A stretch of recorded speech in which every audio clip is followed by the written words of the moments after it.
आप देख रहे हैं अनहोनी। तो चलिए बढ़ते हैं आज की इस कहानी की ओर।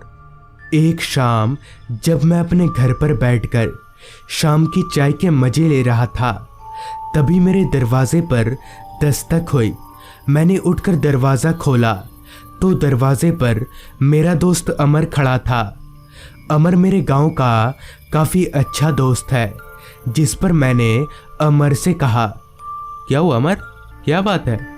जिस पर अमर ने कहा, विपुल तू मेरे साथ चल, रामधीर काका की हालत काफ़ी बिगड़ चुकी है। रामधीर काका हमारे ही गांव में रहते हैं और उनकी तबीयत आज सुबह से काफ़ी खराब है।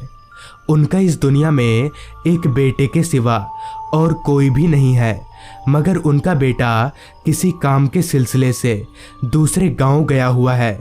खैर मैंने अमर से कहा, चल चल चल जल्दी देखते हैं क्या हुआ है। जिसके बाद मैं और अमर भागकर रामधीर काका के घर आए तो वहाँ पहले से ही गांव के सरपंच वैद्य जी को लेकर पहुँच चुके थे। वैद्य जी ने कुछ देर तक रामधीर काका को देखा, फिर हमसे कहा, देखो इनके पास बहुत कम वक्त है, तुम लोग जल्दी से इनके बेटे विकास को बुला लाओ। वैद्य जी की पूरी बात सुनने के बाद मैंने गांव के सरपंच से कहा, सरपंच काका मैं और अमर जा रहे हैं विकास को लाने, तब तक आप लोग रामधीर काका का ध्यान रखना। जिस पर सरपंच काका ने कहा, अरे विपुल तुम दोनों में से किसी को नाव चलाना आता है तो नाव लेकर नदी के रास्ते चले जाओ, जल्दी पहुंच जाओगे। जिस पर अमर ने कहा, हाँ हाँ सरपंच काका मुझे नाव चलाना आता है। जिसके बाद हम दोनों नदी के पास आए और वहाँ खड़े एक नाव को लेकर दूसरे गांव की तरफ चलते बने। नाव चलाकर दूसरे गांव जाने में हमारे गांव से करीब 1 घंटे का वक्त लगता था, मगर हमें पता नहीं था कि रामधीर काका के पास कितना वक्त है, इसलिए हम नाव काफ़ी तेजी से भगा रहे थे। अभी हम आगे बढ़ ही रहे थे कि तभी काफ़ी तेज बिजली कड़की, मानो उस बिजली की चमक से रात एक पल को दिन में तब्दील हो गया हो।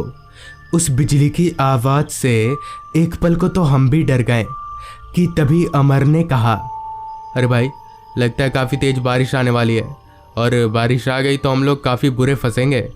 जिस पर मैंने कहा, ऐसा मत बोल भाई और जल्दी नाव चला। इतना बोलकर हम लोग अभी कुछ आगे बढ़े ही थे कि तभी बारिश शुरू हो गई, वो भी काफ़ी तेज हवाओं के साथ। हवा इतनी तेज चल रही थी कि नाव को पानी पर संभालना काफ़ी मुश्किल हो रहा था। जिस पर मैंने अमर से कहा, अमर नाव को किनारे पर ले वरना नाव डूब जाएगी। इस पर अमर ने कहा, वहाँ देख घाट दिखाई पड़ रहा है, मैं नाव को वहाँ ले चलता हूँ। अमर के इतना बोलते ही मैंने अपनी निगाहें उस घाट की ओर दौड़ाई तो मुझे अंधेरे में डूबा एक टूटा फूटा सा घाट दिखा। उस घाट को देखने से ही पता चल रहा था कि वो किसी गांव का घाट नहीं है, मगर पानी में डूबकर मरने से तो अच्छा था कि हम उस घाट पर रुकें। लिहाजा मैंने अमर को नाव उस घाट पर ले जाने दिया। काफ़ी मशक्क़त के बाद अमर नाव को उस घाट पर ले आया। नाव से उतरते ही हमने नाव को उस घाट पर बांध दिया और बारिश से बचने के लिए खुद एक पेड़ के नीचे खड़े हो गए। वो पूरा इलाका घने अंधेरे में डूबा हुआ था, जिसके तीनों ओर घने लंबे पेड़ और जंगल ही दिखाई पड़ रहे थे। मैंने जब अपनी टॉर्च की लाइट उस घने जंगल में इधर उधर घुमाई तो एक पल को मैं सहम गया, क्योंकि मेरी टॉर्च की लाइट जहाँ तक जा रही थी वहाँ तक मुझे ज़मीन पर कब्र ही कब्र दिखाई पड़ रहे थे। जिस पर मैंने अमर से कहा, लगता है ये कोई पुराना कब्रिस्तान है। इस पर अमर ने कहा, लगता तो वैसा ही है, बस अब किसी बड़ी मुसीबत में ना फंस जाएं हम लोग। मगर हमें कहाँ पता था कि हम लोग इस घाट पर आकर एक बड़ी मुसीबत में फंस चुके हैं। अभी हम खड़े ही थे कि तभी बारिश और तेज हो गई। खैर हम कर भी क्या सकते थे, अभी हम चुपचाप उस पेड़ के नीचे खड़े ही थे कि तभी अचानक से किसी के चिल्लाने की आवाज़ आई।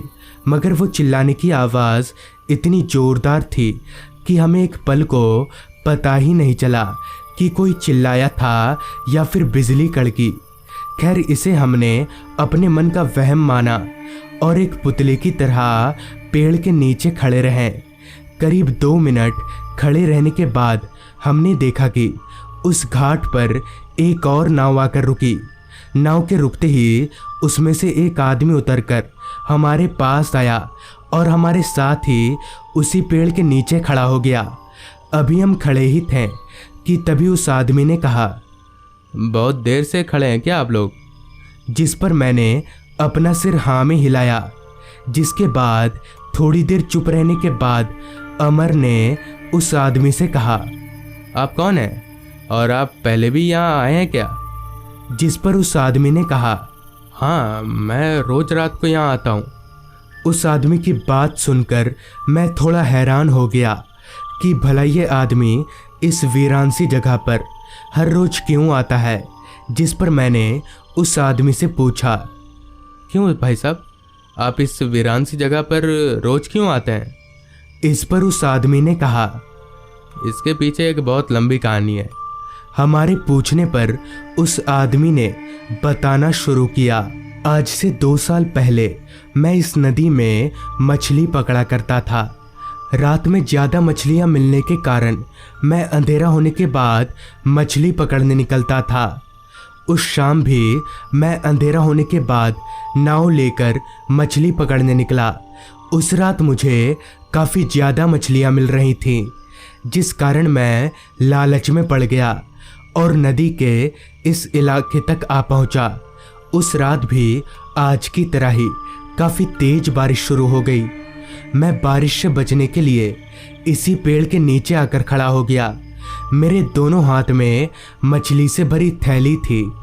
अभी मैं खड़ा ही था कि तभी इसी पेड़ के ऊपर से आवाज़ आई, तू यहाँ मरने आया है?